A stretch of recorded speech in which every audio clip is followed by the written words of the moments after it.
Tardes a todos e a todas e vamos a empezar a desenvolver as comisións correspondentes ao pleno deste mes de marzo, non?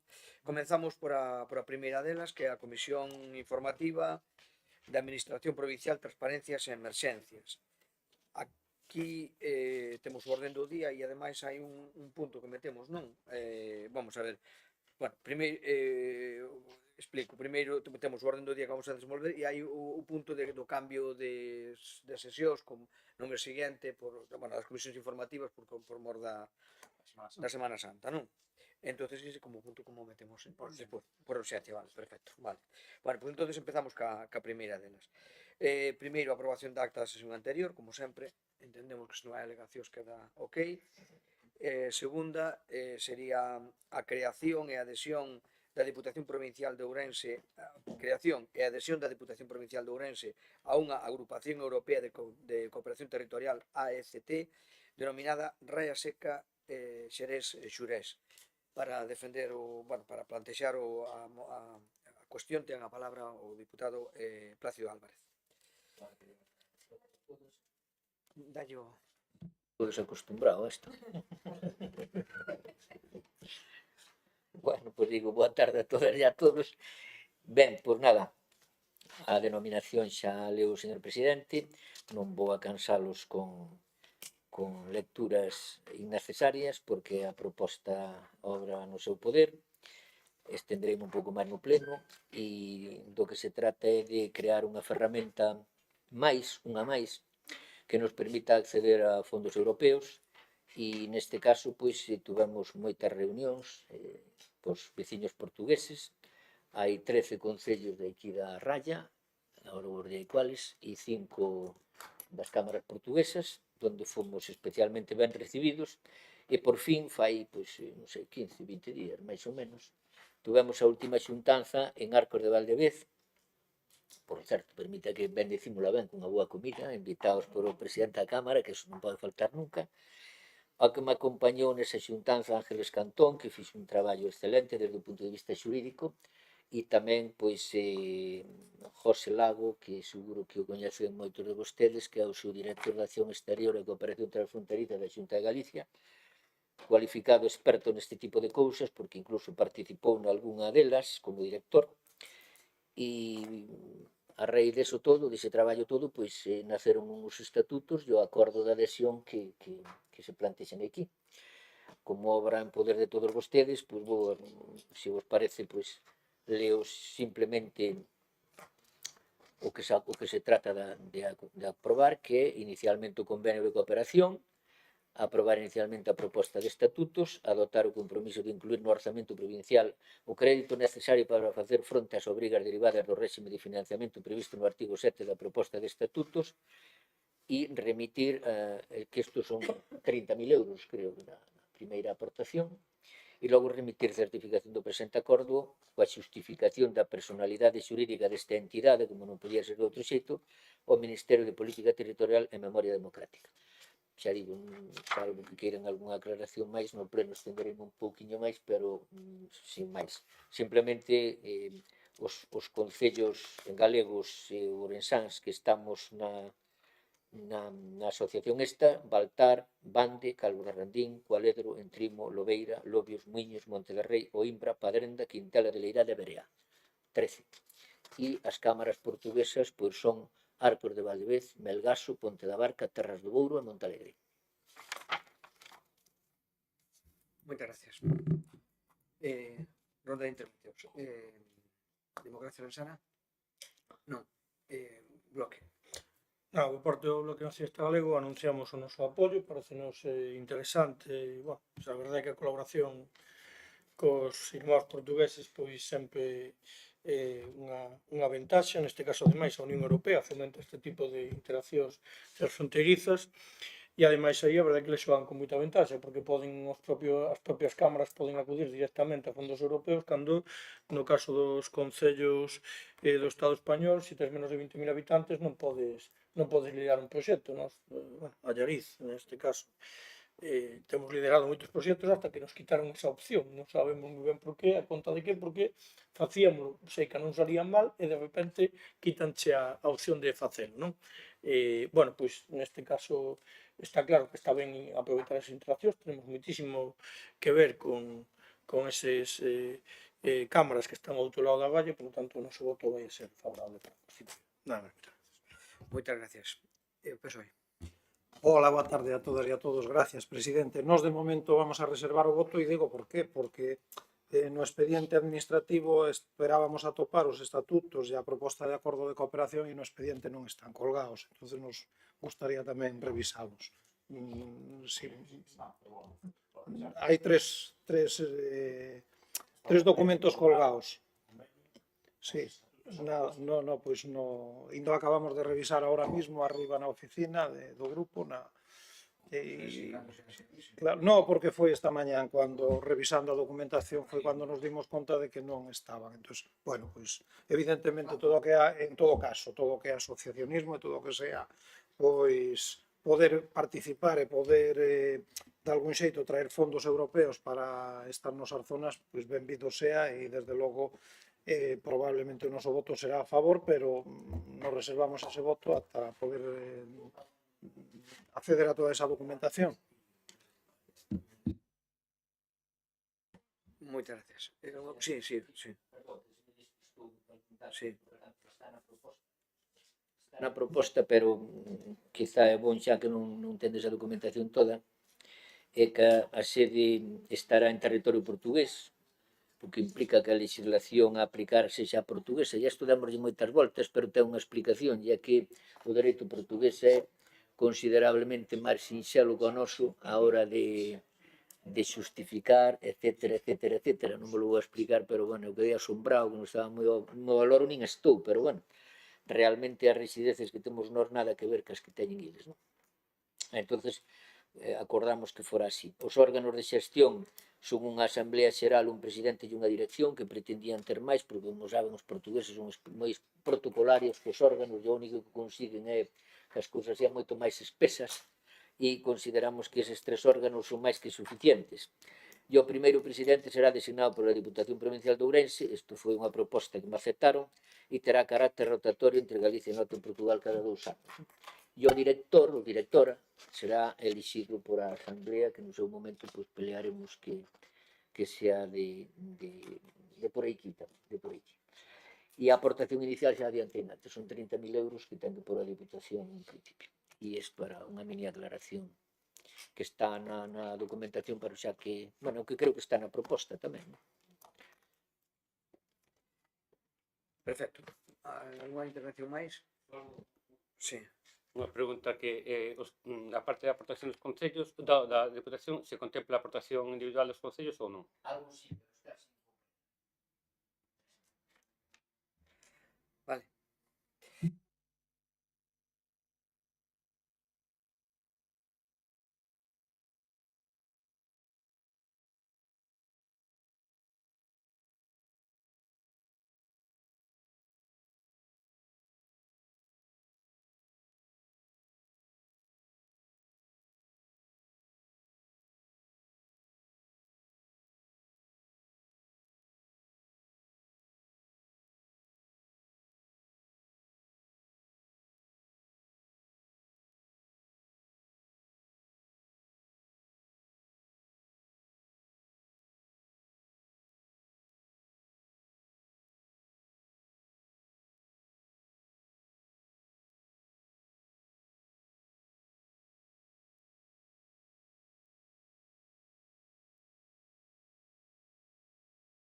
Perdón, Marta, non. Nada, é dar conta, exactamente. Ben.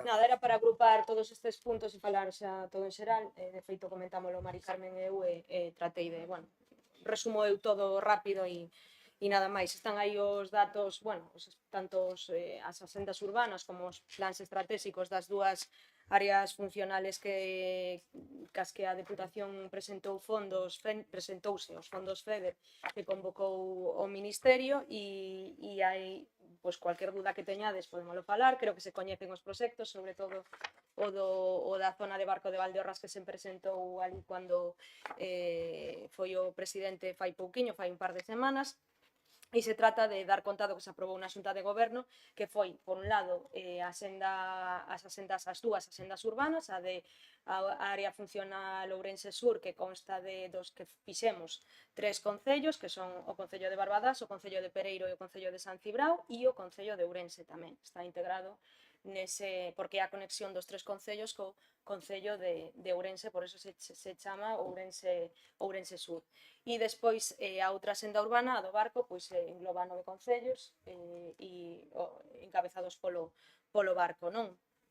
E o que se fixo aí foi, pois, primeiro facer a senda urbana e despois, cando xa saiu, obviamente, a convocatoria do Ministerio, dos fondos FEDER, que teñen que ser ademais solicitados por un concello que teña máis de 10.000 habitantes, pois se fixeron os plans de actuacións integrados que se basan un pouco tamén obviamente na senda urbana preparada anteriormente.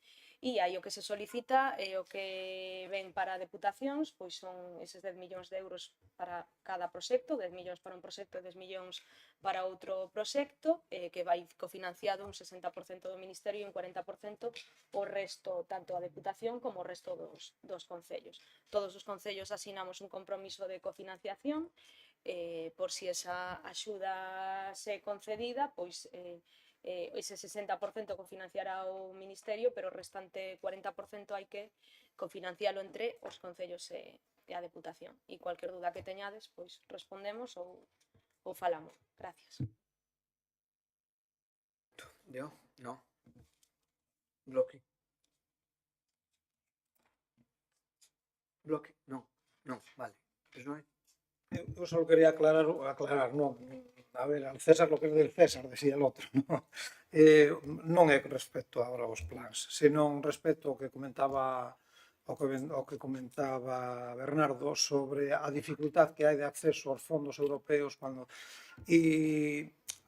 decía o César o que é do César, porque isto foi unha pelea que se levou desde o eixo atlántico, que incluso visitaron Bruselas e tal, estando de presidente o alcalde do Barco, que era, é certo, era a partir de 20.000 habitantes e foi cando conseguiron que, xuntando varios concellos que se xuntaran eses 20.000 habitantes, foi cando se permitiu que poderan acceder concellos de menor población unidos en distinto tipo de agrupacións para poder acceder aos fondos Next Generation, que antes non se podía acceder. Por lo tanto, eu creo que tamén está bien tamén facer mención ao tema, non? Quero dicir que ao mellor agora non, quero dicir, se non fora o do Barco e fora de Carballeda, eu creo que estaría ben mencionalo tamén porque a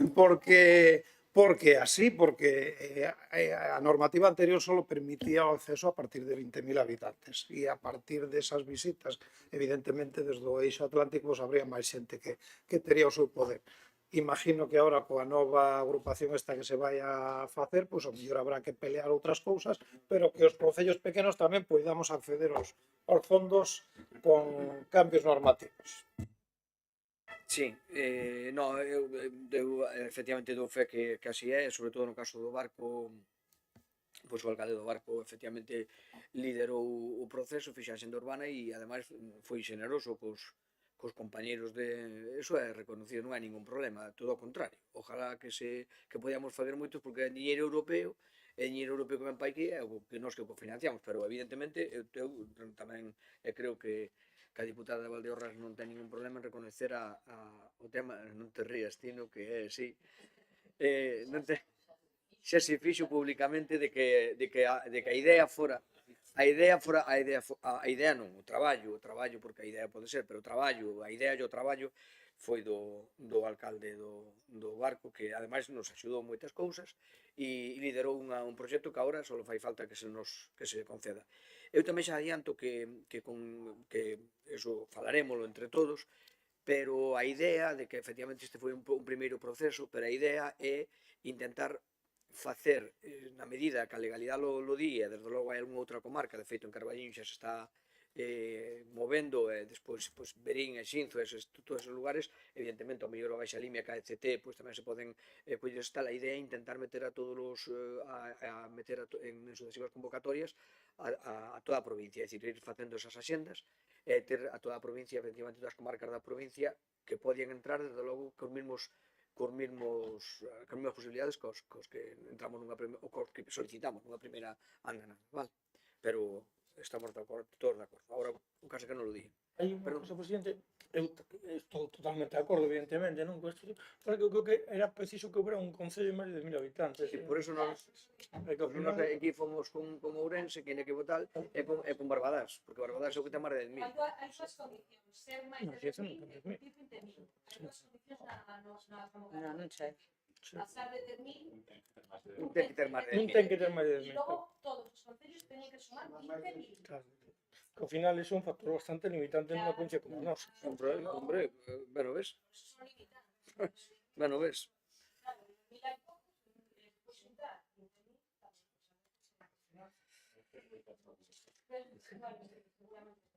Moi ben.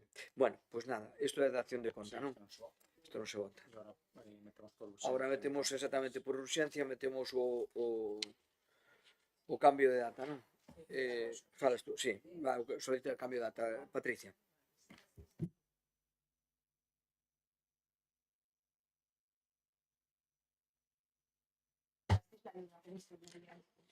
Bueno, boa tarde a todos.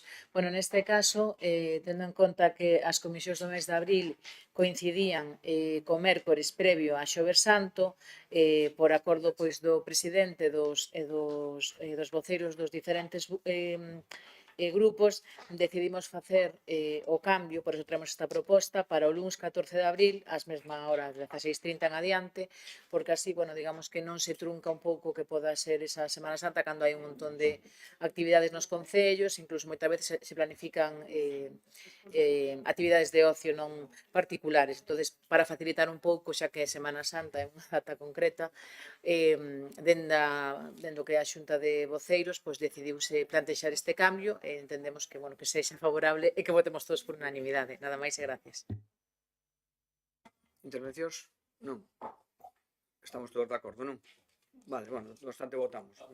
Perdón? Simplemente porque hai xente que no meu grupo plantexou que unha vez que se adiante, que estamos totalmente de acordo co adianto, pois a mellor hai xente que pode planificar, digamos, ese sentido de ocio de outra maneira, si en vez do luns, que total é un día, plantexala para o viernes a tarde a comisión, non sei se sería factible ou non.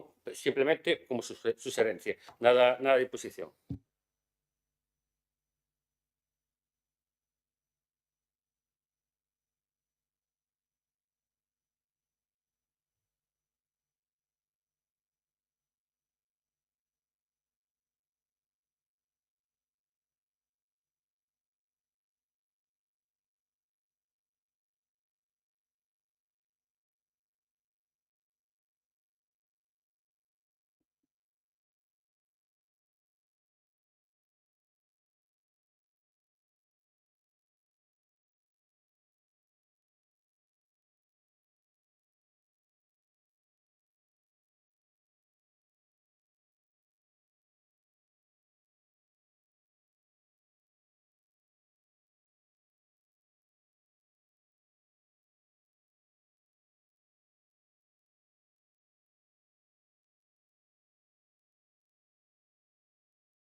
Rápido quería marchar.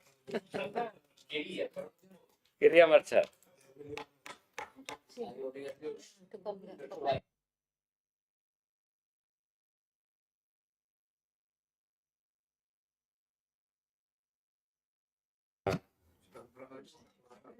Te da igual, pues se convoca ese noche. No, se había... No, vamos a ver. Se había puesto si había algún problema en poner el lunes. Y dijimos, todos los portavoces dijimos que no había problema ninguno. Pero yo hago este inciso, sí. Sí, vamos a ver. Pero que non lle demos valor máis alá do tema. Simplemente unha sugerencia, No, é só un día, aunque te vengas el fin de semana. No, vamos a ver. Patricia puso no grupo. Hai algún problema? Todos os portavoces dixemos que non había problema ningún para ser o luns. Eu agora fago este inciso, xa fago este inciso para nada máis, o sea, tampouco pasa nada. É dicir, non, O venres á tarde, o sea, tampouco... porque hai xente que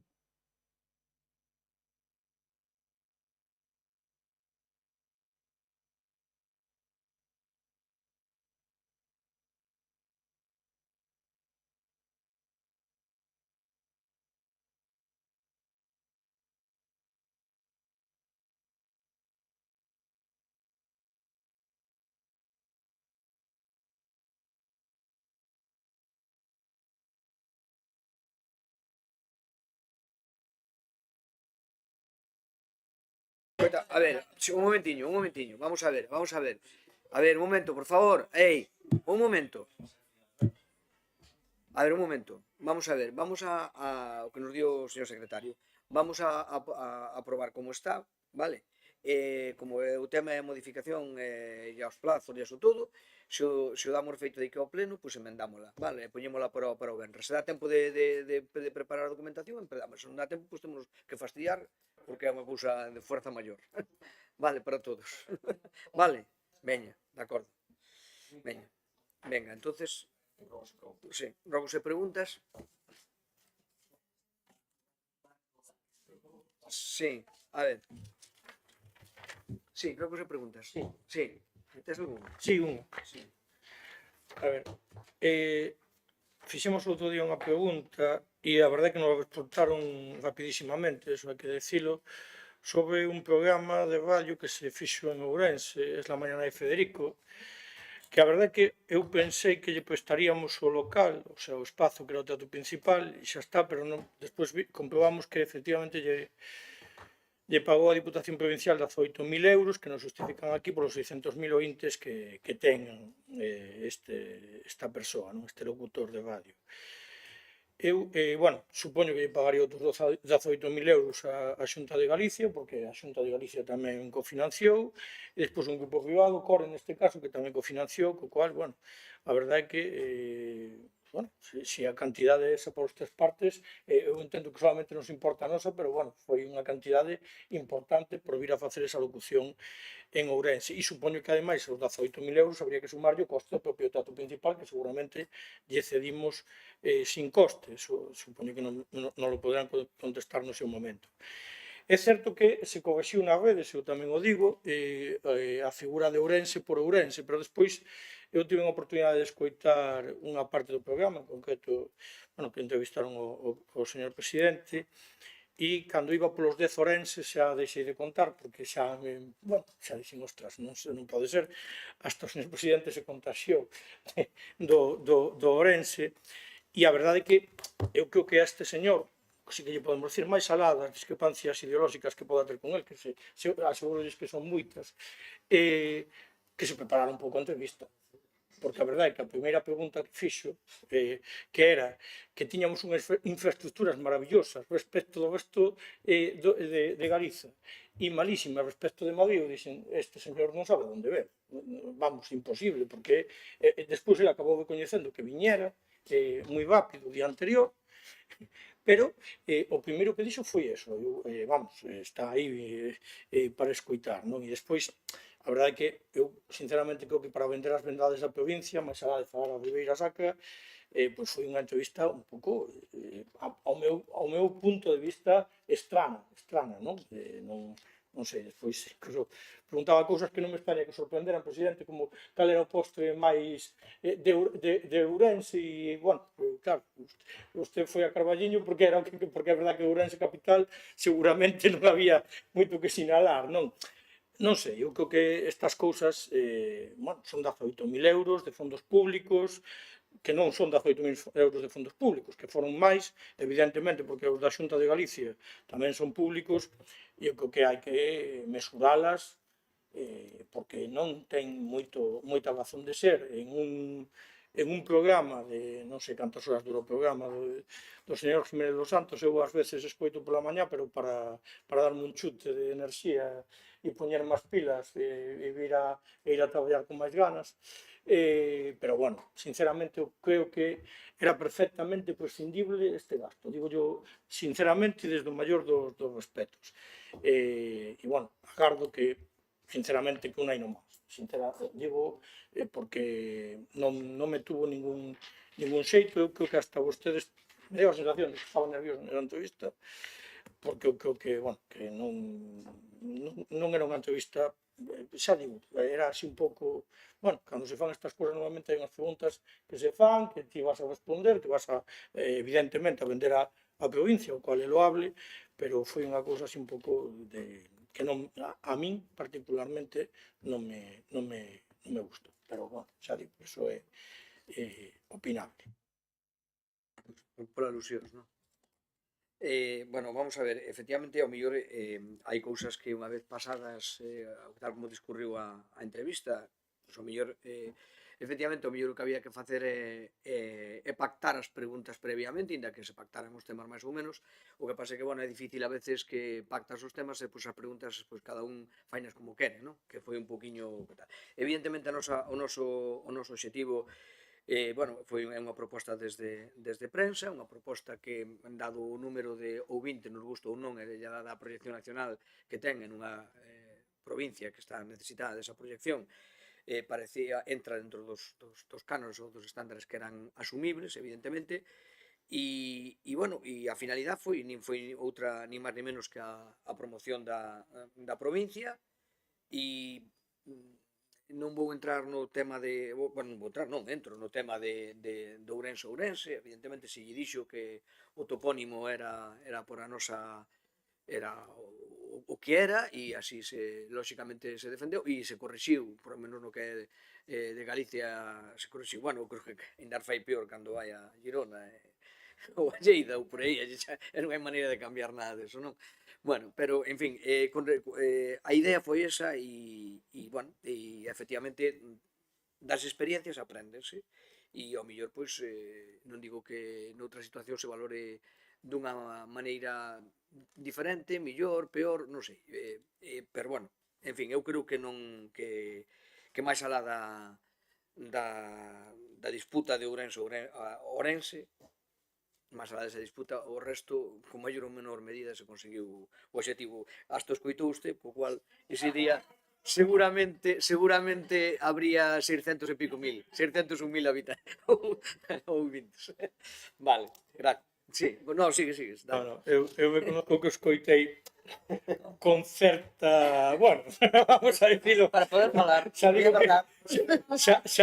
digo que hai veces que escoito pola mañá a primeira hora. Eu tamén. Por eso de cargar pilas, que ben, pero neste caso, home, non sei, eu creo que eu entendo que vostede non o que está a dicir, porque algunhas veces as oracións deste home pois son complicadas de escoitar, pero claro, home, acabamos de aprobar fai un mes o tema de prestixiar o idioma tal, e este Ourense, ademais o que o dixo máis veces das necesarias. Non sei se me explico, creo que me explico o que quero dicir, non?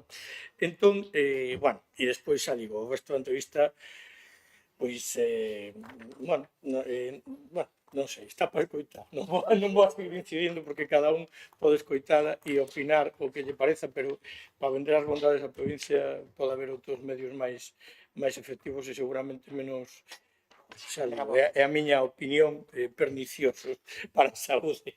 Nada máis, moitas gracias. Moitas gracias. Sí.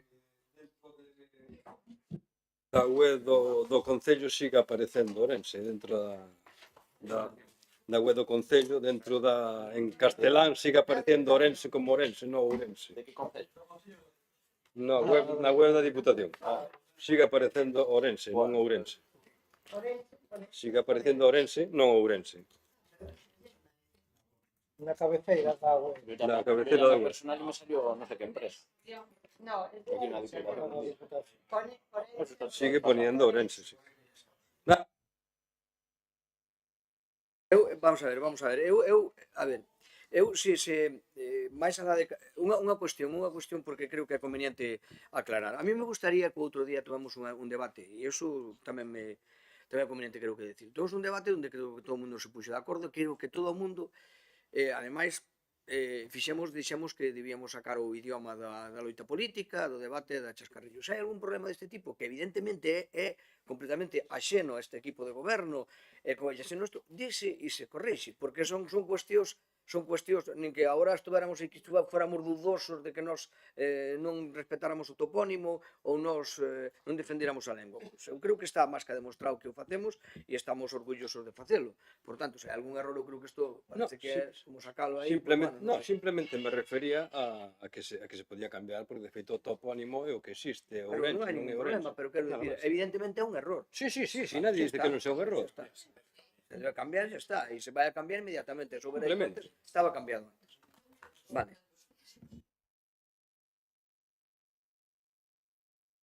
É que estábamos aquí falando, Marta e eu, que se deixamos as comisións para o seguinte luns, para o luns 21. Damos máis margen. Sí, o único que entonces xunta de voceo, entonces teria que ser martes a primeira hora, para logo despois poder convocar o pleno para que Sí. Pois se queredes... En lugar de ser Vede el lunes 14. 21. E se pode coller a xente toda. Sí, agradezco. Ganan os días. Entón modificamos o acordo. Acordo, que lío temos hoxe. A ver, vamos a ver, un resumen. Vamos a fazer, estábamos falando de adelantalo, entón que vamos a facer é atrasalo, vale? Do lunes de Semana Santa pasámoslo ao primeiro lunes de Pascua, non? Bueno, pois, eso, o lunes de Pascua, o de Resurrección. A mesma semana do pleno, pero fámoslo o lunes as comisións, o martes fámos a xunta de voceiros e o viernes o pleno, vale? Bueno, pois perfecto. Moitas gracias. Queda aprobado así. Lunes de Pascua.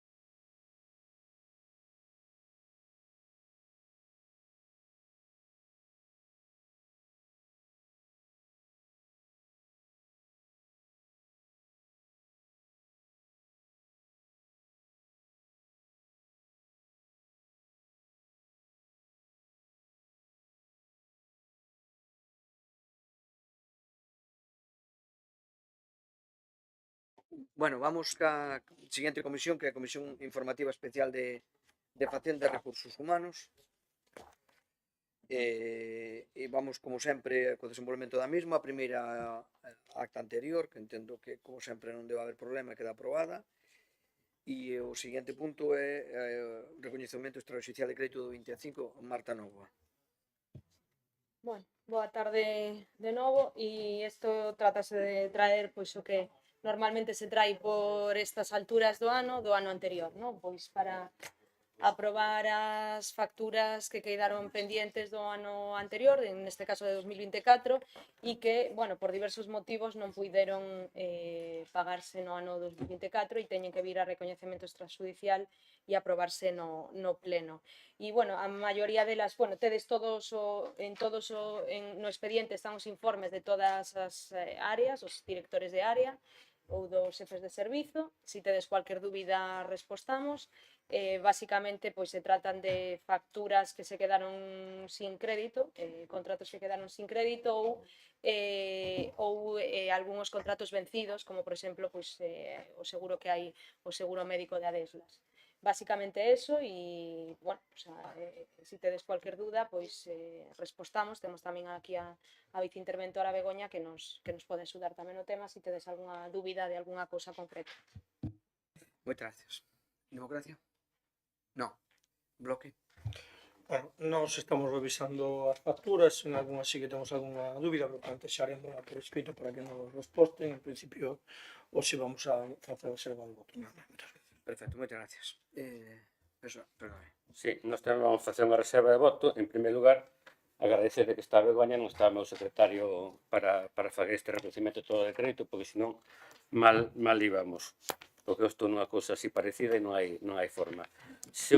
En segundo lugar, indudablemente vamos a revisar as facturas. O que sí me sorprende, porque eu son usuario do Paco Paz, que simplemente unha visualización por arriba de que temos un servicio de fisioterapia. Eu non sabía que tiñamos ese servicio de fisioterapia, digamos, no Paco Paz, a disposición a fisioterapia para tal, e vexo que hai 3 facturas pendientes de tal, e, bueno, farei uso da fisioterapia, se é así, porque non desconocía o tema este, e en todo caso vamos a dar unha voltiña, porque son moitas facturas, un millón e pico de euros, un millón 600 de euros, e vamos a dar un vistazo e nos pronunciaremos no pleno. Moi ben, pois votamos a favor. Os demais entendo que reservamos o voto, non? Vale, gracias.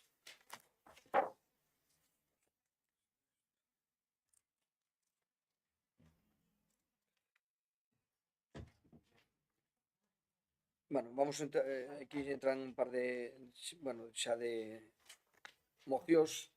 A primeira é a moción do Grupo Socialista para avanzar na mellora dos mecanismos de financiación dos concellos da provincia de Ourense. Non sei quen por a parte do grupo ten a palabra. Sí, o portavoz, Álvaro Vila. Sí, a moción é moi sinxela, creo que a maioría dos que estamos aquí gobernamos e sabemos o problema de fondo que ten isto, é dicir, todas as administracións, cando falo de todas as administracións, falo da administración autonómica e da administración do Estado, pois andan a negociar moito de financiación autonómica, moito cada un, digamos, da súa parcela, e parece que os concellos parece que non existimos e cada vez existimos menos. Os custos nos concellos siguen aumentando, seguimos ter cada vez máis competencias impropias, temos que seguir financiando, digamos, cada vez máis servicios, e isto sigue sin aumentar o Fondo de Cooperación Local por un lado, e as retribucións que siguen do Estado siguen sin aumentar tamén como debería corresponder aos concellos. Entón, basicamente, os puntos de acordo que traemos é, por un lado, demandar ao Goberno de España, de Estado, de España, como se quería chamar, que da mesma forma que está afrontando a reforma da financiación, digamos, autonómica, ao mesmo tempo, cando digo ao mesmo tempo, digo ao mesmo tempo, afronte a reforma, digamos, da financiación local dos concellos. E, por outra parte, tamén, a Xunta de Galicia, que leva sin actualizar o Fondo de Cooperación Local do ano 2009, que, por unha vez, dese, digamos, de tanta subvención e tantos programas, tanto tal, que hai concellos que xa non temos onde meter máis eficiencia enerxética, porque xa non temos máis locales, máis tal, e temos que renunciar a elas, e que nos dé a pasta como nos corresponde, é dicir, que actualice o Fondo de Cooperación Local aos tempos da hora, que levamos do ano 2009 sin actualizar. E esas son as dúas demandas que traemos, e, por suposto, trasladar estas dúas demandas, tanto a FEN como a FEGAN, e que fagan, digamos, causa velis da mesma, porque eu creo que os concellos estamos cada vez máis afogados financieramente. máis nada. Perfecto, moitas gracias. Democracia Resana? Non. Venga. Bueno, nós neste caso entendemos totalmente esta demanda, igual que entendemos a que ven a posteriori do Partido Popular, o sea, é así, porque os problemas que son comuns para os concellos, xa teño comentado aquí máis dunha ocasión, que cando vemos o orzamento do Estado, porque aí tamén hai unha discriminación entre concellos, non é o mismo ser un gran concello, unha capitalidade, en canto pasas dos 20.000 habitantes, que estar por debaixo dos 20.000, o tema de financiamento de recursos é totalmente distinto, non? E ademais, curiosamente, a contra, porque resulta que en principio, cando tes máis veciños, especialmente cando os tes concentrados, os servizos son máis baratos, e cando tes poucos veciños e ademais son, como nos pasa na maior parte dos concellos desta provincia, con un diseminado, pois é moito máis complexo abarcar eses servizos, co cual parece un mundo feito ao revés. Comentaba aquí en máis dunha ocasión que a Madrid Capital lle dan 600 euros por veciño o Estado e a nós nos dan 220. Claro, como se explica eso? E dicen, non, é que tú tens que dar menos servicios. Olha, pois ben, explica yo ti aos veciños, e tamén explica yo cando vayan pagar o IVA, o IRPF, etc., que teñen que pagar menos, porque como non temos que darles tantos servicios, non é? É unha cousa que eu creo que é sangrante e é un déficit democrático do Estado español, así de claro, porque ao final eso é democracia tamén, non? Que todos teñamos acceso aos servizos. E, pois, por outra banda, xa o teño trasladado aquí en algunha ocasión tamén, que a mí me gustaría estar en Euskadi, xa digo como concello, bueno, por un lado, porque as diputacións son as que recaudan e, polo tanto, reparten, e, por outro lado, porque o propio Parlamento Vasco, presionado polas diputacións, que son as que moven os cartos, sacou unha lei pola cual cada vez que se lle dá ou se lle outorga unha nova competencia ao Concello se ten que ir acompañado da súa complemento orzamentario ou non hai competencia para o Concello. E hoxe pola mañá ainda volví a ter lío de gatos, así de claro, e ao final dices, pero e que queres que faga eu? O sea, non, é que temos 40 gatos nun núcleo, bueno, si temos que actuar castrando os gatos dese núcleo, xa a favor de facer outra cousa no Concello na área de Medio Ambiente. É así de triste e de real o que estou dicindo, non? E despois, por suposto, xa outro tema é o das competencias impropias, servicios sociais, etc., que cada vez todo carga sobre os concellos, deixamos de facer o que temos que facer como competencias propias por esas outras urxencias que xurden e, dende logo, é máis, Álvaro, se me permites, eu diría que non parello coas comunidades autónomas, porque iso mellor vai pa longo, vendo tal e como está o panorama político español, eu creo que seguramente sería moito máis doado poñerse de acordo no tema municipal, porque ao final todos os partidos políticos teñen concellos e todos eles visualizan este problema cada un no seu pelexo, non? Entón, eu creo que incluso poderíamos afogarnos que chegue un acordo cas comunidades autónomas, eso que vayan arranxando cando podan, e vamos mirando dos concellos que levan moitos anos sin mirarse, ademais, porque as comunidades autónomas xa lle foron mirando. E despois, no tema da Xunta de Galicia, pois dos cuartos do mesmo, do Fondo de Cooperación Local. É un escándalo que siga sin actualizarse desde o ano 2009, cando todo o demais ten subido o que ten subido, porque polo menos o do Estado non é que sexa unha maravilla, pero algo ten subido, bueno, pola propia dinámica recaudatoria do Estado. Pero no caso da Xunta, ese fondo está conxelado desde o ano 2009 sin moverse nin para arriba nin para baixo, e iso non é ni mínimamente lógico. Despois, é certo que hai moitas das axudas que sacan que sinceramente, e eu falo desde un concello que normalmente temos a sorte de ter unha traballadora rápida e áxil que dá metido as axudas ás 12.02, non? Ou 12.01, a ser posible. Pero, a ver, eu creo que hai cousas que son un pouco serias e que non se trata de ver se tes o dedo máis rápido do oeste, non? Porque que entres nas 12.01 minutos e ás 12.02 xa non haxa fondos e despois, bueno, pois que o criterio de reparto sexa eso, eu non sei a quen se lle ocurriu a maravillosa idea, pero sinceramente creo que é máis que discutible e que eso non é un criterio. Mais alá despois de que saben vostedes o que temos sido críticos aquí co tema de reparto de fondos, pero eu ás veces cando vexo algún convenio destes que publica trimestralmente a Xunta de Galicia, boto as mãos á cabeza e digo, ostras, se isto entra en turismo, por exemplo, un dos últimos que vin, bueno, pois que baixe Dios e o vexa, non? Entón, eu creo que sí, que é unha demanda absolutamente lóxica e que, ademais, a ciudadanía ten que saber que os concellos temos hoxe, independentemente da cor política de quen o xestione, un problema real de financiamento para poder levar adiante o que nos corresponde, porque, ademais, o problema é que temos moitas competencias que son nosas e que non damos coberto e despois temos que andar tapándolle o lume a outras administracións. Nada máis, moitas gracias. Perfecto, moitas gracias. Patricia, sí. Bueno, lóxicamente estamos nun debate intenso e interesante porque é algo que nos preocupa a todos que estamos aquí presentes. Si é certo que levaba conxelado dende o 2009, pero este ano actualizouse pouco, pero sí que se actualizou un pouquiño. Si é certo que todos nos interesaría que fose máis.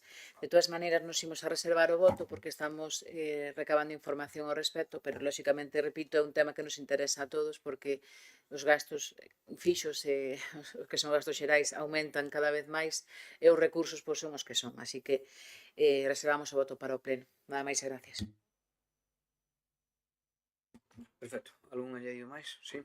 No, simplemente co que decía Bernardo, realmente, cando falo eu da reforma de financiamento local, realmente aspectos como que se prima, digamos, os concellos grandes con respecto aos pequenos, é algo que ten que estar tamén en riba da mesa a hora de sufrir o reparto. E realmente somos conscientes de que pesa máis e que pesa menos na FEN e nas negociacións que se teñen bilateralmente co Estado, indudablemente. Ahora, creo que os concellos pequenos tamén temos que levantar a voz e ver os nosos dereitos, é dicir, indudablemente, totalmente de acordo de que, digamos, prestar os servicios nunha cidade grande en comparación resulta moito máis económico que prestar nos servicios pequenos. E estes están sobredimensionados a financiación dos concellos grandes, como pode ser Ourense, con respecto aos concellos pequenos, como pode ser Tabodela.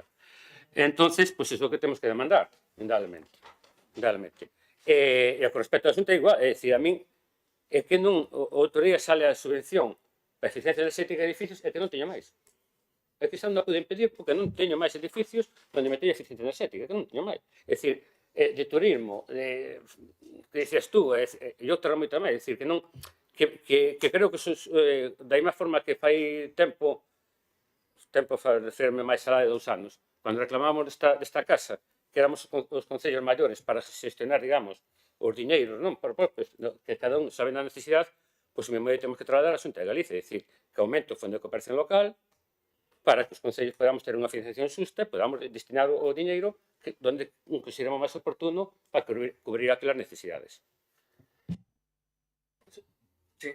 A ver, os concellos grandes que lles den o sea, que conserven o que teñen e se lles queren dar máis que lles den máis, pero o problema é que esa diferencia, xa digo, de 400 euros na financiación entre un cidadán dun concello pequeno cando paga os mesmos impostos que o dun concello grande, a min é que sinceramente me rechina por todas as esquinas, non é ni minimamente xusto ni lógico, non? Respecto deso, unha que saliu últimamente que eu de verdad que casi, me dá contra as paredes ca cabeza, porque esta de cambio climático, non se dan conta vostedes que falaba incluso de xardíns verticais, pero, a ver, sinceramente, eso é adaptable ao noso país. Parece que estamos falando de Andalucía. E ao final acabas inventándote algo e meténdote nela, pero casi dicindo é esa línea que queremos seguir, non?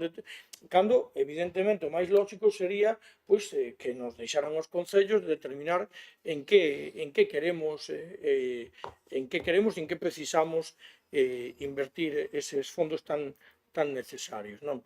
Por demais, incluso acontece ca Diputación Provincial, de Ourense, estou a falar. O sea, non ten ningún sentido, por exemplo, que a Diputación Provincial de Coruña nos máis que dupliquen fondos, cando resulta que ali están moitos dos grandes concellos galegos con máis de 20.000 habitantes que xa teñen esa financiación moito máis acaída que a que teñen os concellos da provincia de Ourense. E resulta que como contabiliza a poboación por un lado e por outro, resulta que a Diputación, eu falo cos compañeros de Coruña e moitas veces que os propios concellos non saben moi ben nin que facer cos fondos que lles dá a Diputación Provincial, non os dan gastado. Pero como pode ser isto? O sea, vivimos... Eu é que non sei se alguén se sentou a darle unha pensada racional, entendo que non, que aquí isto vai polo aire e despois, evidentemente, as grandes cidades teñen unha capacidade de presión que non temos os concellos pequenos. E que os concellos pequenos, desgraciadamente, non somos quen de xuntarnos e de, mire, hasta aquí, deixen de falar da España baleirada e empecen a falar dos fondos como se van a repartir dun xeito equitativo para que todo o mundo teña as mesmas oportunidades, que é tan sinxelo como é, nada máis. Pois algunha cuestión, porque eu tamén me gusta falar.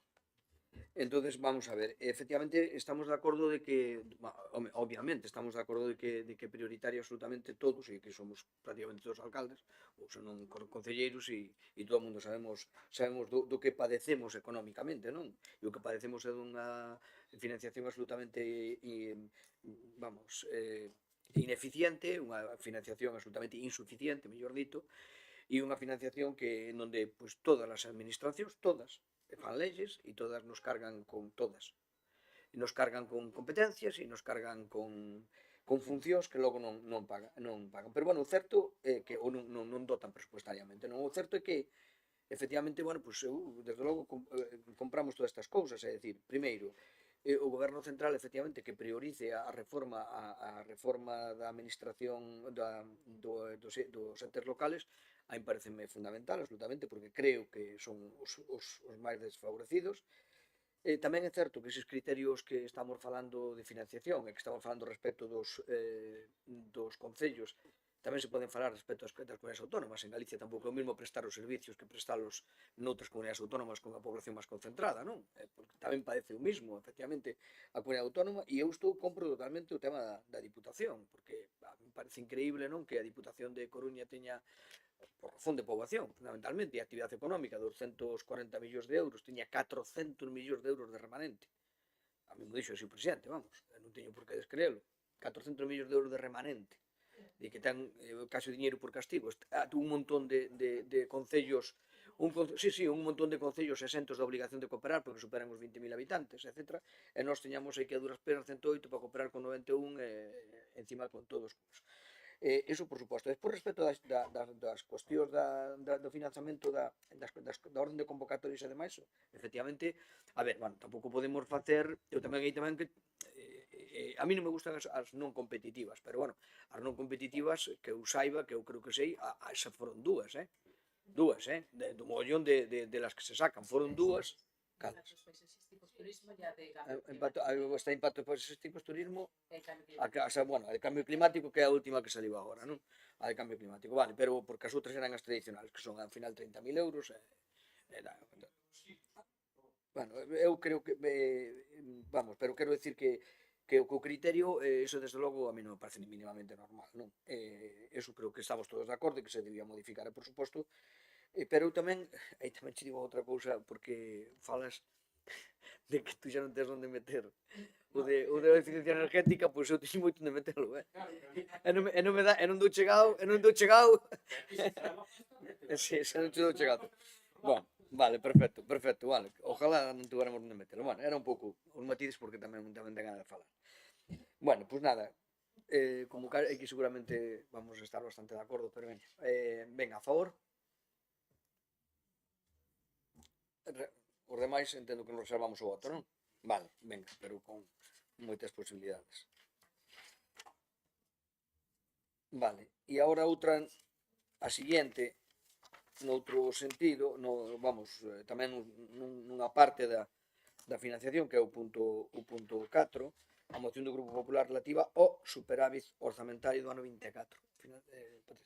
Patricia Torres.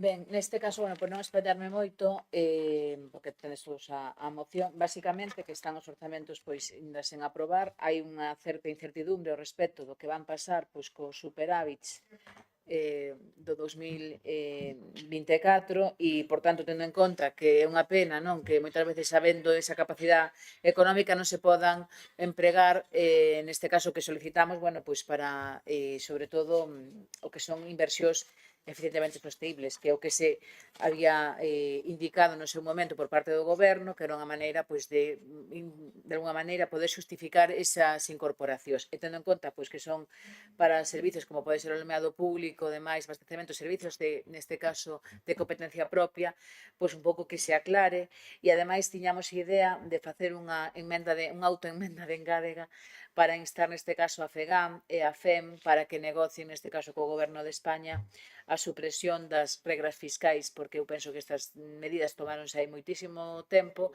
e agora, pois, igual, non digo a de estabilidade orzamentaria, que aí igual, pois, por un tema de tranquilidade a nivel económico, igual sí que é importante que non se salte, pero a regra de gasto ou a de medamento e demais, pois, igual, pois debíanse eliminar porque, sobre todo, a regla de gasto é injusto que non podas executar a totalidade do orzamento cando a mellor moitas veces temos, sobre todo a finais de ano, inclemencias de tempo que implican caídas de muros, estradas e demais que a veces temos que atender e que, de facelo, pois incumplimos a regla de gasto e iso o que supón despois é un plan económico financiero e todo o demais cos conseguintes axustes. Nada máis e gracias.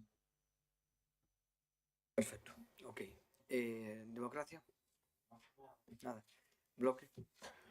Pois nós neste punto un pouco como no punto anterior, entendemos perfectamente a proposta e máis o que nos parece escandaloso é que neste caso o Estado que se endebeda o que lle parece o mesmo que acontece cas comunidades autónomas, é dicir, que ambos que se endebedan sexan os que nos dicen os concellos o que temos que facer de deberes e que podemos entender incluso que nos digan que non nos endebedemos, pero que teñamos que ser nós os garantes de que o Estado no seu conxunto tomado como tal manteña a fogos, pois me parece unha cousa un pouco. Os que menos temos o 10% do orzamento xeral do Estado considerado como tal, como todas as administracións, e resulta que somos os que temos que guardarnos os afogos para que salga algo de remanente positivo. É que vivimos nun estado que de verdad que hai que facérselo mirar, o sea, non ten nin pés nin cabeza o asunto, por lo tanto, eu creo que, bueno, pues pode estar ben que os concellos non nos deixen dispararnos por aquilo, que eu creo que tamén hai momentos en que hai que endebedarse, bueno, como acontece en calquer casa, en calquer negocio, hai momentos, pero tampouco que eso sexa barra libre para que acabemos nun problema que dificulte o equilibrio económico-financiero e a habilidade dese concello, eu entendo eso perfectamente, pero máis alá deso que se tes remanente tesorería positivo, como é posible que che digan que non o podes executar no ben dos teus veciños? É algo que, sinceramente, é difícil de explicar, xa digo, sobre todo cando as outras administracións se endebedan sin ton ni son e aquí ninguén lles pide responsabilidades, non? Por tanto, xa digo que, bueno, non reservamos o voto neste caso, se queremos facer alguna aportación, pero na idea de que isto vai ser ir adiante e eu entendo que se irá por unanimidade. Nada máis, moitas grazas. Moitas gracias. Sí. Sí. Si, eu quería ver algún deses políticos que, así un pouco lesanos, vir por os pueblos e explicar a xente o que é unha regla de gasto e que ten cuartos na hucha que non pode gastar, digamos, naqueles fuchancos ou naquelas carreteras. É dicir, indudablemente, sufrímoslo todos os concellos, ter cuartos no banco e nos poder utilizar, é moi curioso. Indudablemente, son reglas fiscales que se implantaron cando se implantaron, e que, bueno, penso que o problema de deuda do Estado non ven precisamente dos concellos, é menos dos concellos pequenos, e realmente non vamos a dar unha voltiña, vamos a fazer unha reserva de voto, pero realmente creo que todos os concellos estaríamos dispostos, digamos, a gastar eses cuartos que temos no peto. Moitas gracias. Alguna intervención máis? Non. Vale. Bueno, pois entonces votamos. A favor? Os demais entendo que se reservan o voto. Perfecto. Gracias. Mocións de urxencia non hai. E algún rogo ou pregunta aquí? Sí. Non é ningún rogo ni ninguna pregunta, é simplemente unha cuestión con respecto aos colexios de primaria.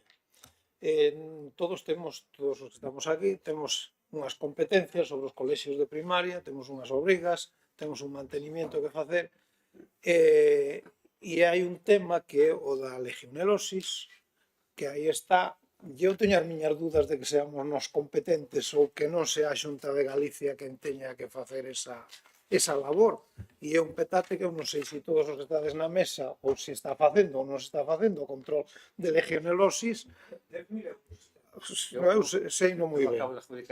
E estamos facendo aí, entón eu, señor presidente, plantearía que ao mellor decides dos servicios xurídicos á vista do convenio que hai asinado entre a FEGAN e a Xunta de Galicia, que o último creo que é do ano 2007 ou 2008 de por aí, pois que se faga ao mellor un análisis exhaustivo de ver cales son as obrigas reales que temos os concellos con respecto aos colegios de primaria, porque en secundaria non temos ninguna obriga. Nos institutos ni unha, que ni sequera abrirlle a porta a nadie. E en primaria, pois temos aí mantenimientos, temos o conserje, temos a limpieza, temos etcétera, etcétera.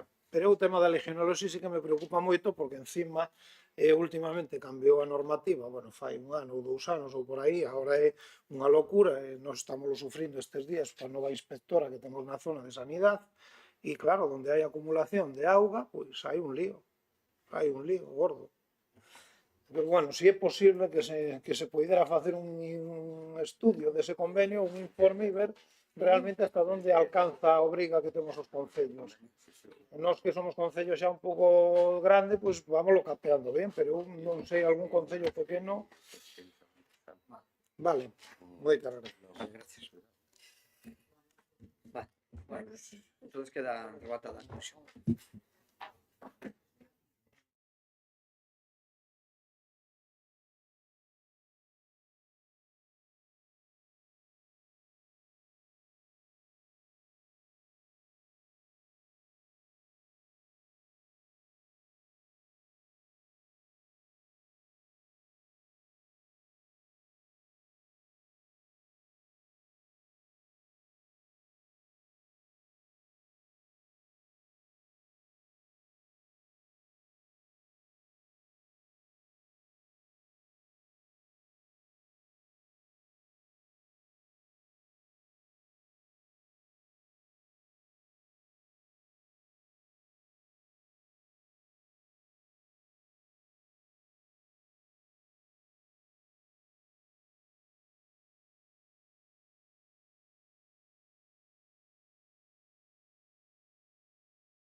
Comenzamos a terceira das comisións, a Comisión Informativa de Cooperación, Infraestructuras e Medio Rural. Antes das comisións, aclarar que me pasan unha nota respecto do que falábamos antes da folla, da páxina da web, que parece que na versión castelán, porque está feita con inteligencia artificial, que non reconoceu o topónimo, por eso puxo Orense, xa está corrixido, vale? Bueno, pues entonces, gracias aos técnicos por corrixilo tan rapidamente e agora sí, continuamos co desenvolvemento da misma. Aprobación da ata da sesión anterior, entendo que non hai problema, e no segundo punto, aprobación inicial das bases reguladoras Programa de Cooperación Ben Ourense para o Servicio de Axuda no Fogar Básico para o exercicio 25. Palabra Patricia Torres. Ben, bueno, este é o programa que xa todos coñecedes. Neste ano incrementouse en 50.000 euros. Está diferenciado, por un lado, para a asistencia, neste caso a concellos de menos de 20.000 habitantes, vinculado á prestación do servicio de axuda no fogar básico. Neste caso está, por unha banda, a digitalización do SAF, que para aquelas entidades que xestionen un programa exclusivo para o que é o tema da tramitación dos datos, que para menos de 5.000 habitantes son 2.500 euros e para máis de 5.000, 3.500, a subvención que neste caso se otorga. E no caso do cofinanciamento do SAF básico, aí onde se inclúen os 50.000 euros a maiores, e entonces, bueno, aquí sí que se fai un reparto que tendes un anexo no que se determinan as cantidades que leva cada concello en función de diferentes criterios, entre eles o tema do grado no que se corresponda por tema de dispersión, población, envellecemento e demais. En este caso, como novidade, os 50.000 euros estes a maiores que se van que se incrementaron dentro do programa vanse repartir entre aqueles concellos que, tendo en conta os datos do ano anterior, fan un esforzo de máis do 30% da cofinanciación deste servicio. A súa vez, igual que se implementou no ano anterior, aqueles concellos que non dixense justificar máis do 20% retráese esa cantidade porque enténdese que non a necesitan e vaise repartir precisamente entre os concellos que sí que a cumplen, non? E xustifican por encima do que se lle dá. Neste caso, a subvención de oficio pódese anticipar nun 80% e o 20% restante vai a ser ahora na fase de xustificación e a xustificación total con carácter improrrogable o 30 de novembro de 2025, ainda que tamén se poden incorporar unha previsión dos meses de novembro e decembro de 2025 que se pode incluir polo demais nada máis, é incompatible con calquera outra axuda para este mismo fin. E, bueno, teñen aí, de feito, a relación do que son as cantidades que inicialmente se lle establecen a cada concello e despois, unha vez que se presenta a documentación, pode haber variacións polos criterios que comentaba anteriormente. De momento, nada máis, gracias. Moitas gracias. Democracia. No. Venega. Nada, nos nesta vámonos a abster. O problema non é este. Sí, claro, non, o problema é o SAF a atención que está moi, a dependencia que está moi financiado, non? Agora que, bueno, que prepararon o plan para entregarlle a Xunta, a nos saliunos a 24 euros a hora, a 24 euros e medio a hora, non? E esa é a realidade, o sea, e nós temos o servicio propio, a través de medios propios.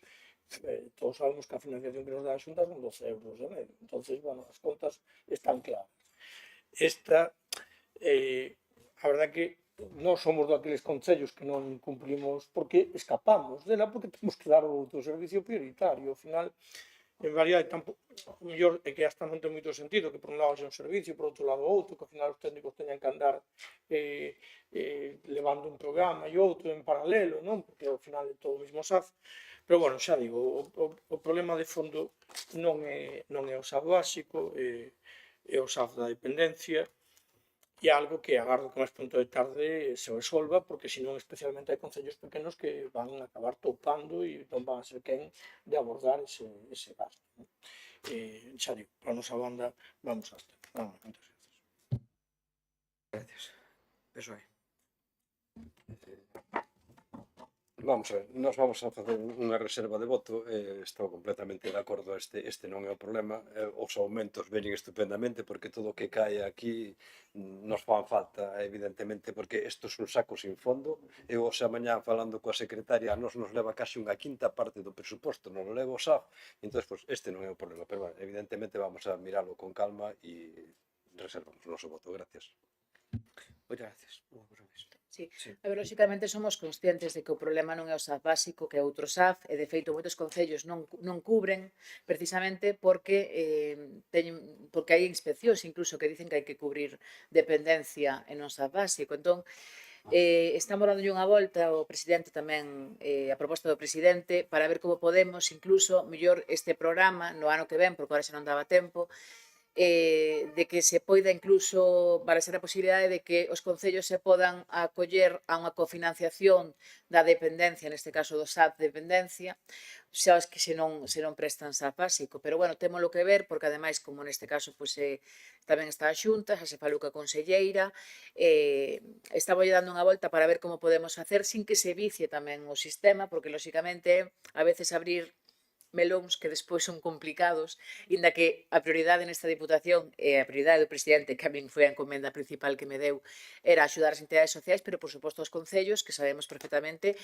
que a maior, digamos, a maior preocupación a nivel económico, ademais de todos os gastos xerais que aumentaron, pois tamén é o SAF, que iso é un descontrol, lóxicamente. Pero estamos traballando en esa liña, pero, bueno, ahora non daba tempo, senón non se podría traer, e a ver como podemos encauzalo sin que sexa algo difícil despois de manter no tempo. Nada máis e gracias. Gracias. Alguna intervención máis? Non. Bueno, pues entonces votamos. Votamos a favor. Non máis reservan o voto. Vale. Siguiente punto 3, moción do BNG ante a declaración da zona vulnerable de nitratos da comarca da Limia. Ten a palabra Bernardo, sí. Bueno, eu vou a ser breve, non vou a liarme aquí con isto, é algo que levamos moito tempo, bueno, anunciando e ás veces decíannos que éramos alarmistas, extremistas, que íbamos a provocar que acabara chegando, e o problema é que víase que iba a chegar e agora está ás portas, está en maio, vai ser, é verdade que non vai ser solamente a zona da Limia, e tamén teño que decir que en esa parte, en que xa desgracia de moitos, polo menos creo que se vai tomar máis en serio, como que xa non é unha cousa só de Ourense, pois parece que agora hai máis se remexe máis o ambiente a nivel xeral, non? Porque xa non é solamente estes de Ourense que van a ter este problema en riba da mesa de ser unha zona vulnerable a nitratos. É certo que fai 2 anos, ou 3 xa, igual 3, que se trouxo aquí unha moción por parte do Bloque Nacionalista Galego na cual falábamos de sacar do caixón o plan da Limia, e aínda hoxe non se sacou do caixón o plan da Limia, é algo que a verdade é que é chamativo, porque eu creo que, polo menos, aínda que sei que era complicado, no punto en que estábamos, evitar esta declaración de zona vulnerable a nitratos, polo menos telo intentado, implementar medidas máis alá de medidas que eu diría que son de maquillaxe, que aos agricultores seguramente lles parecen ben e aos alcaldes aínda máis, como é avanxar os camiños, limpar os cauces e incluso o tema que sí que é moi importante para o tema dos cultivos dos novos regadíos, pero que evidentemente eso non vai ao cerne da situación, que é un problema de nitratos que está aí e que, bueno, que todo o mundo máis ou menos que era consciente, incluso en moitos casos eu creo que eran máis conscientes e actuaron dun xeito máis responsable os gandeiros e os agricultores que a propia administración, porque eu sei de granxas que non se montaron na Limia, de xente a Limia que foron a outro lugar porque xa se daban conta de que aquilo estaba cun grado de saturación moi importante. Entón, parece mentira que teñan que facelo os gandeiros por responsabilidade e non sexa a administración a que dicta unhas normas claras, non?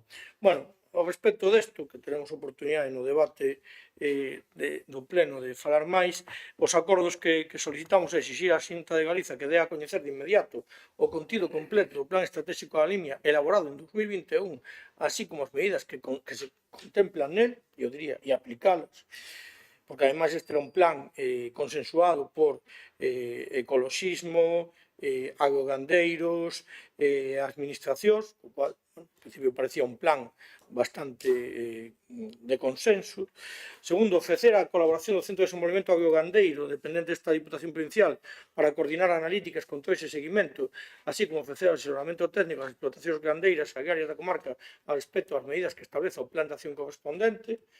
Aí temos o centro que está ademais ali na Limia para poder facer esta función tan importante. Terceiro, promover unha comisión de seguimento entre a Diputación Provincial, Xunta de Galiza, Concellos, ISP, Pataca de Galicia, sindicatos agrarios e asociacións de empresarios da Limia para a redacción do plan de acción e o seu desenvolvemento nos seguintes 4 anos, porque además sabemos que isto é obligatorio ahora a súa elaboración un período de 2 anos, e eu creo que xa digo que canto máis se deixe, máis patadas se den o balón para adiante, peor será o problema despois a hora de resolvelo. E cuarto, instar a Xunta de Galiza o establecemento de medidas de apoio económico a través de axudas da Consellería de Medio Rural para planes de mellora de explotacións agrarias que incorporen investimentos precisos para adoptar os requisitos ambientais precisos para a reducción de emisión de nitratos activos. Nada máis, gracias. Moitas gracias. Bueno, moitas gracias. Democracia? No. PSOE? Bueno, vamos a ver. Nos vamos a reservar voto, despois discutiremos debatiremos no pleno, pero resaltar que evidentemente é un problema serio. Estamos hablando de nitritos e nitratos, estamos hablando de que se fala de que un rapaces de menos de 6 meses unha exposición continuada en agua, un exceso de nitritos, podemos estar falando de exceso de metahemoglobina na sangre, que é un trastorno grave, e estamos falando de procesos cancerígenos, tanto gástricos como colorectales nas persoas. Isto, aparte de eso, despois tenemos todo o ecosistema que se ven realmente afectado, tanto ríos como lagunas, flora e fauna autóctona se ven abaixo e se desarrolla unha serie de outras cousas. Entón, pues, bueno, creo que é un problema serio e que hai que tomar medidas que a veces non son tan difíciles como parece, pero que hai que implementalas. Gracias. Moitas gracias. Patricia. Bueno, nós tamén imos a facer unha reserva de voto para estudiar máis profundamente este tema. Venga. Alguna intervención máis? Non. Vale, pues entonces votamos. A favor? Os Vale, entendo que todos os demás nos reservamos o voto, sí?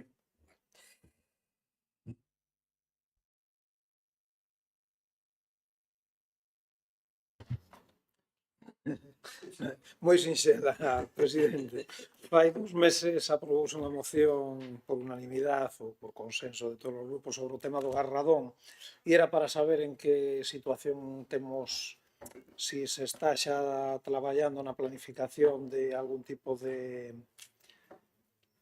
plan, valga a redundancia, para a eliminación non, para axudar nos concellos. Nada, simplemente saber en que fase estamos ou se está traballando. Digo porque é que hoxe precisamente me chamou o presidente de Radón do laboratorio da USC para preguntarme a ver se sabíamos xa algo, se estaba en marcha ese tema ou como tiñamos.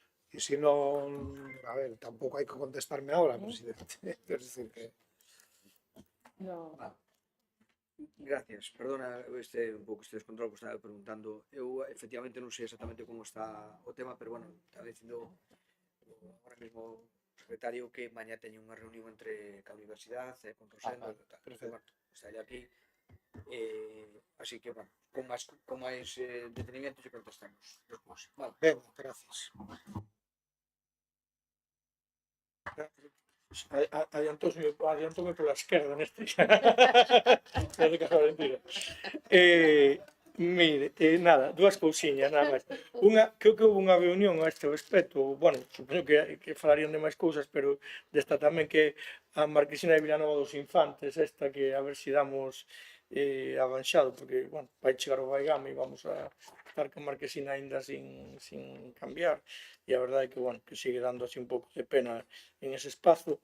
E despois outro, o mes pasado volvín a preguntar, e agora pasou outro mes máis, pola estrada de Xunqueira da Ambía, unha estrada que sai de Xunqueira da Ambía cara ao polígono e que estaba, que ademais xa o prazo de execución rematou o 18 de febreiro do mes pasado, porque o mes era o meu cumpleanos, entón tiña controlada, e esta estrada fai un mes estaba exactamente nas mesmas condicións que está hoxe, o sea, o que lle faltaba era botar a capa de aglomerado, comentóusenos que se as circunstancias climatolóxicas o permitían, se executaría.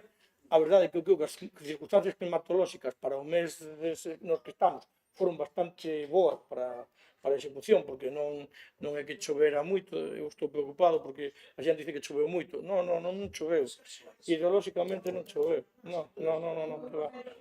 Entonces, o problema é que eso ainda sigue estando, o autobús do colexio sigue sin pasar por un tema, supoño, de responsabilidade civil, e despois aí tamén, si pode ser cando se vaya a acabar esa estrada, agardo que sexa o máis pronto posible, por favor, porque xa digo que se nos vai, xa cando empezamos antes de Nadal, se se acordan, eu xa comentei que era unha estrada que 3 meses nos parecía moito e agora xa vamos nos 4 cara 5 e xa parece máis aínda. Pero, aparte, hai dúas instalacións que quedaron prácticamente incomunicadas con esta actuación e non ten moito sentido porque é unha cuestión sinxela que se ve ali, que é a propia piscina municipal e o cemiterio. Entón, eu creo que que son dúas instalacións que debería de mirarse na medida do posible de deixalas con un acceso, xa non digo mellor, pero polo menos como o que tiña previamente a obra, porque senón, o cemiterio evidentemente pois hai que usalo con certa asiduidade e a piscina agora mesmo non, pero no Real vai supor un problema e ali quedou un escalón que non é transitable neste momento. Entón, a compasar o remate da obra con estas actuacións. E nada, pues sí, a ver se pode acabar. Vale.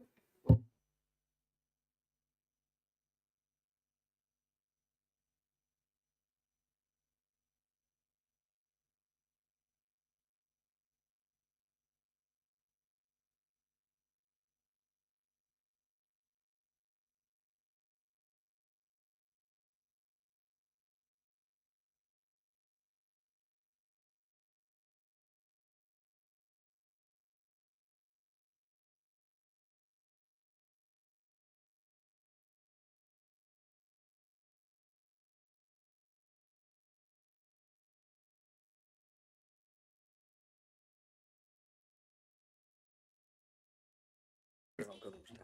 Respecto do da Marquesina de Vilanova, vamos a ver, a Marquesina podría decir, é algo máis que a Marquesina, é arreglar un pouco a travesía, e entonces eso non era arreglar a Marquesina. Entonces, efectivamente, cando lo plantexamos, dixeron, non, é unha actuación máis integral, e entonces está metido, está contemplado nesa, bueno, o sea, aprobamos a modificación, neste diñeiro que hai a maiores e demais, mas non estamos unha redacción, e vai ir todo o que é a travesía incluída a Marquesina, vale? Como unha acción xa para resolver definitivamente o problema. Vale, nada máis. Queda rematada esta comisión.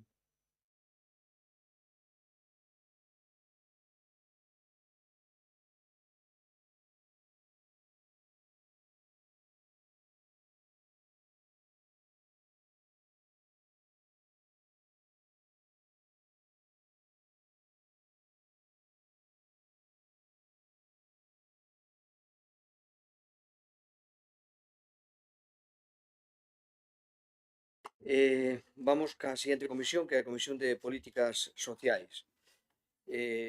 No punto do orden do día, o desenvolvemento do punto do orden do día, temos como primeiro punto, como sempre, a acta da sesión anterior, que entendo que se non hai modificacións ou ninguna reclamación queda aprobada. E no seguinte punto temos no segundo a moción do Grupo Socialista para paliar o impacto do peche da escola infantil a Casiña e achegar alternativas viais para as familias. Non sei quen... Sí, vale, Susana. Boas tardes a todos e a todos. Nos levamos esta moción para paliar o impacto do peche da escola infantil da Casiña e achegar alternativas viables para as familias. Como xa todos temos a moción, creo que é moi importante esta moción porque falamos de nenos e de 7 postos de 7 persoas traballadoras. Entonces, nosas propostas de acordo son instar a Cáritas Diocesanas de Ourense que proceda a deixar sen efecto o peche da escola infantil a Casiña previsto para o 31 de xullo do 2025, dándolle continuidade ao centro entre mentres se buscan alternativas axeitadas que posibiliten a continuidade dos servicios educativos e de coidado infantil na zona. E segunda, demandar a Xunta de Galicia a través da Consellería de Educación, Ciencia, Universidades, Formación Profesional ou da Consellería de Política Social e Igualdade que interveña de urxencia para atallar os efectos negativos dunha situación que afecta ao benestar e estabilidade laboral das familias, así como a atención e formación de cativos e cativas e o mesmo das traballadoras. Perfecto, moitas gracias. Democracia, non? Bloque. Sí, boa tarde. Bueno, somos conscientes de o que supón o peche da Casiña. Creo que neste caso sí que hai que pôr a venda antes que a ferida e hai que ter unha solución antes de pechar, antes de demoler un local como este e darlle transmitir o apoio, por suposto, ás familias implicadas, así como a traballadores e traballadoras do centro, aínda que hoxe vamos a facer reserva de voto, pero a nosa posición é favorable á solicitud que fai o Partido Socialista. Moitas gracias. Moitas gracias a usted. Patricia Torres. Bueno, nós tamén vamos facer unha reserva de voto, basicamente porque temos tamén que estudiar a fondo o tema, pero na moción recolledes un punto que decides que as instalacións son públicas e non é o caso. De feito, vale. Porque incluso fixes unha pregunta por escrito, deusevos parte das actas, lóxicamente son antiguas, e non é un edificio público. Foi cedido no 76 e, por tanto... bueno, pero quero decir, por un pouco correxir ese tema, porque claro, cambia un pouco o tema tamén. Nada, imos a facer unha reserva porque estamos falando por un lado e por outro para ver exactamente cal é a situación. Nada máis e gracias. Moitas gracias. Algúnha intervención máis? Non? Vale, pois entonces votamos sobre o ditame. A favor? O resto, a reserva de voto. Sí.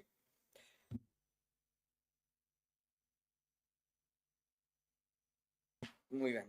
Moción de urxencia non hai. Rogos e preguntas. Non, pregunta, non sei. A pregunta é a seguinte. Estos días vimos nos medios que un grupo de persoas afectados por o tema da Dana que viñeron ao balneario de Caldaria, non, da Arnoia, a pasar uns días, bueno, máis alá da nosa solidaridade con esta xente. A pregunta que queremos trasladar é isto ofreceuselle ao Grupo Caldario ou ofreceuse a todos os balnearios da provincia de Ourense? En principio foi unha experiencia simplemente piloto e ofreceuse ao Grupo Caldaria por ser o grupo bueno, que tiña a capacidade de resposta, non? Nese momento, e que aceptou as consecuencias, as condicións. Vale, ofreceuse, sí. Non houve, vamos, que non se sacou unha licitación. O que quero dicir, vale, non era eso. Vamos a ver, nós agora, se me permite, entonces explico un pouco como é o génesis. Isto planteámoslo, eu, como saben, por a provincia, non por min, son o presidente da Rede de España de Vías Termales, non? Entonces, no seno desa red surgiron diversas iniciativas e unha das que surgiu foi esta proposta nosa para axudar de alguma maneira, non?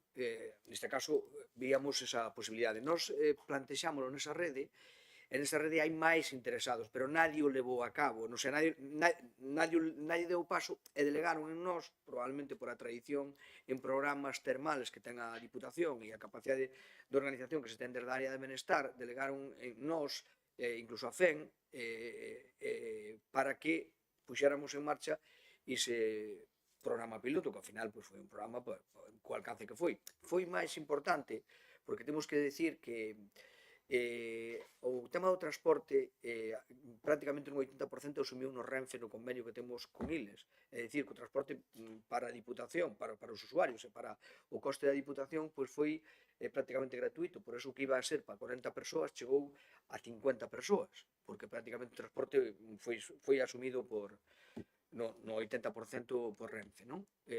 Xa digo, subvencionado por Renfe ou asumido por Renfe. Entonces, agora, bueno, pues a repercusión foi moi boa, a xente, a verdade, foi que saliu moi ben, e entonces agora se trasladou, como nos pediron, e trasladamos un informe dos seus resultados á Federación Española de Municipios e Provincias, e constame que eu mañá o venres, concretamente, temos unha intervención de presidentes provinciales, de presidentes de diputacións, e me pediron falar efectivamente deste tema para expoñerlo e para que outras diputacións, neste caso, diputacións, poidan asumir ese programa, ben realizando Iles directamente se teñen establecimentos balnearios, ou ben, no caso de Valencia tamén se falou, a posibilidade de que a propia Diputación de Valencia, e esa aí é onde entraría tamén un poquinho a nosa ventaxa, non?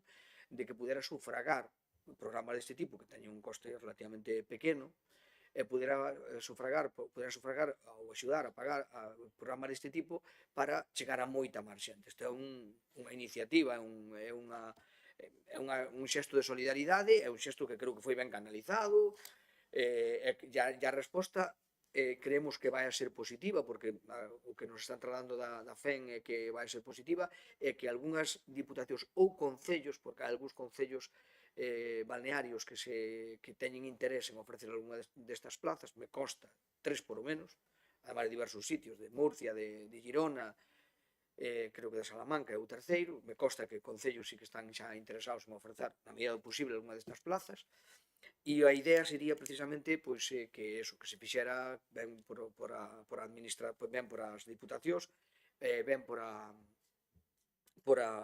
os propios concellos. Tamén é certo que nos sorprendeu outra cousa, ou que nos transmitiu outra cousa a xente, unha das primeiras valoracións que fixemos, a parte do agradecemento, hai persoas que viñeron aí e que nos transmitiron, ou lle transmitiron, neste caso, os técnicos, que estarían dispostas, que les van a trasladar a veciños, porque creo que están dispostos a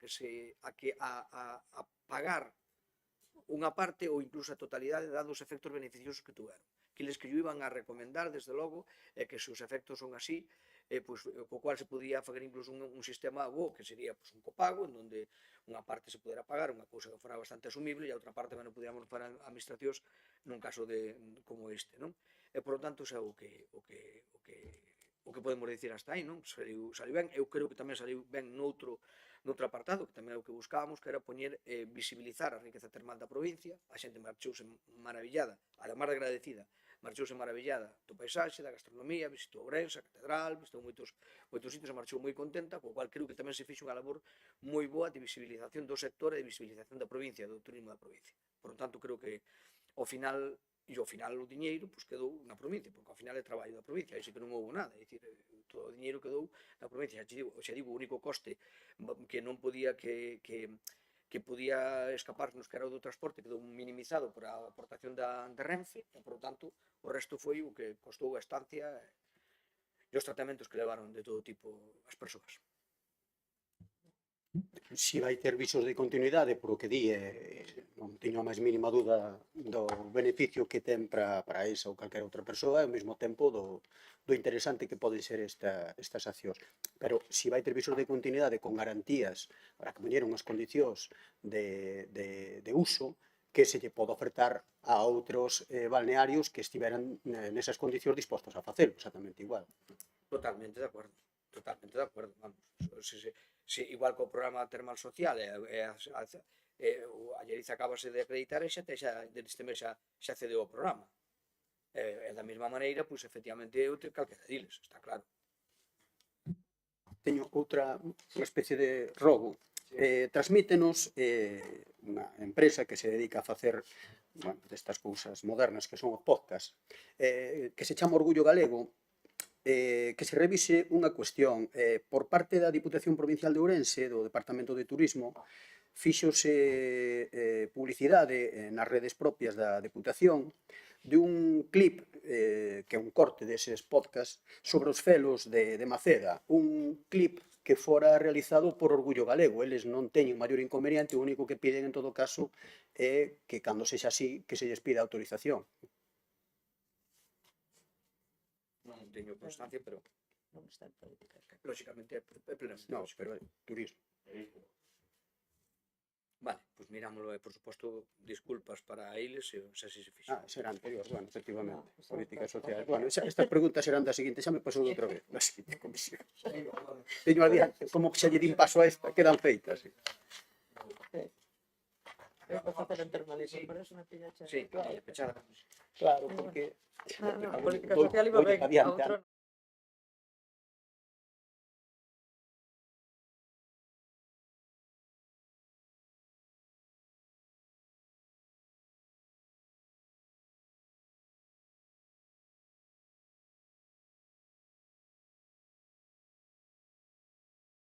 Bueno, pois estamos na penúltima das comisións, na Comisión Informativa de Turismo, Termalismo e Medio Ambiente.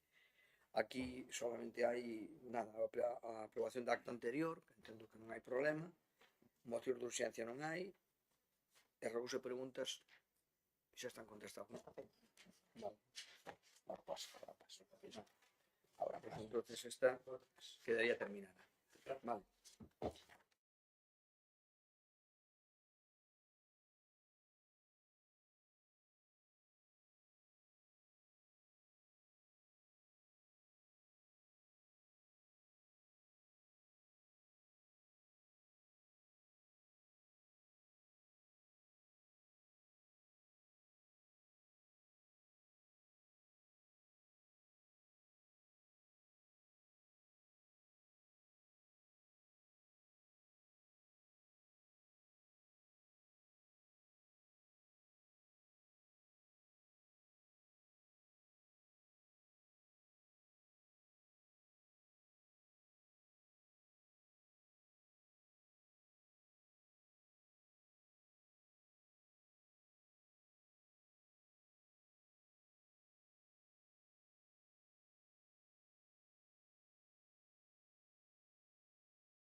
vamos a pasar a vos.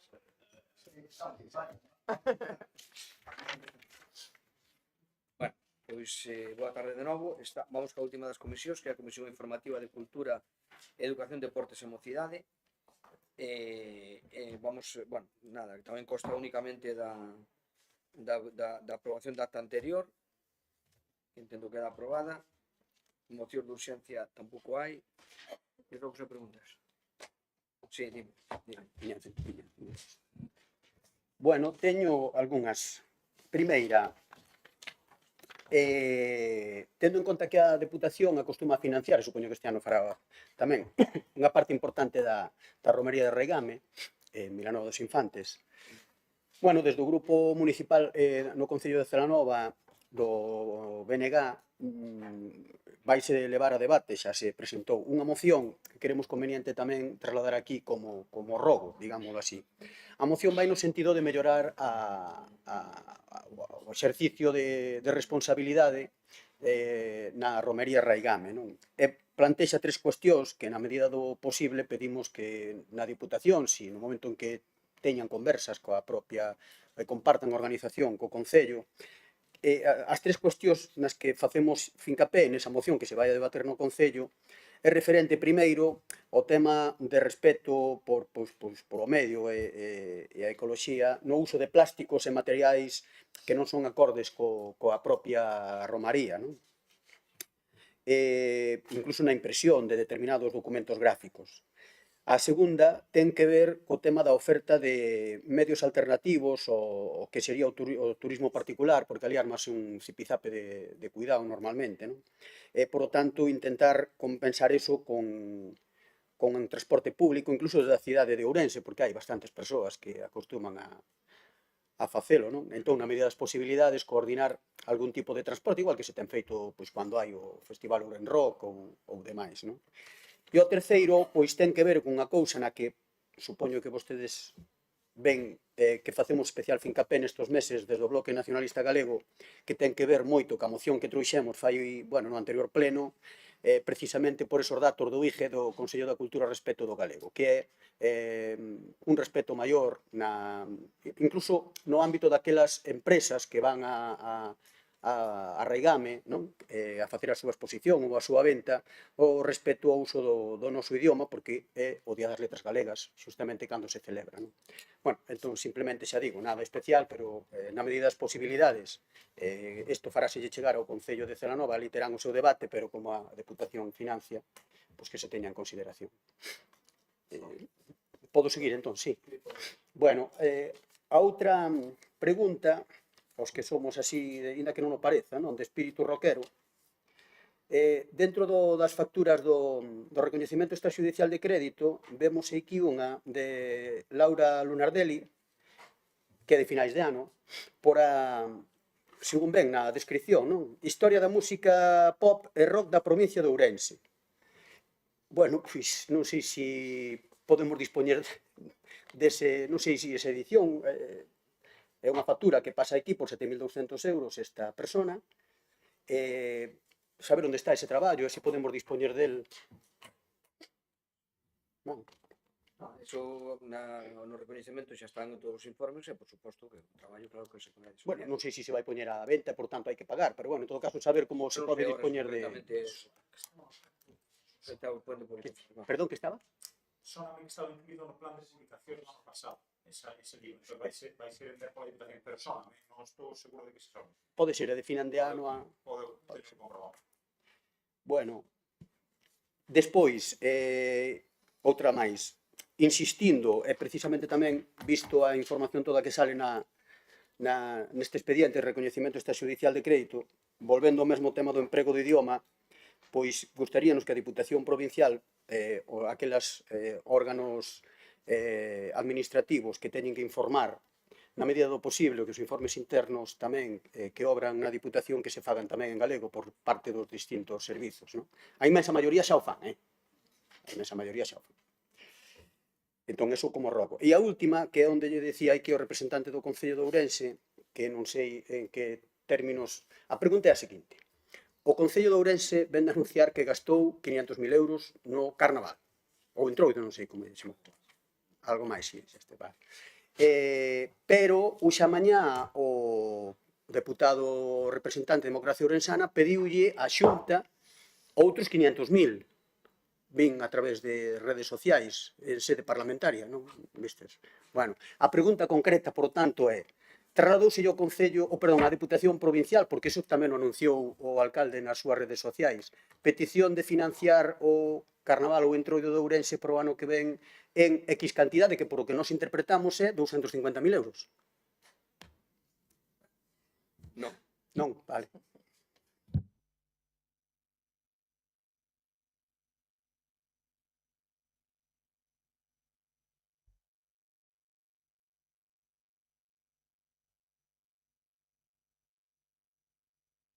Perfecto. Bueno, pues entonces damos por rematadas as comisións. Moitas gracias.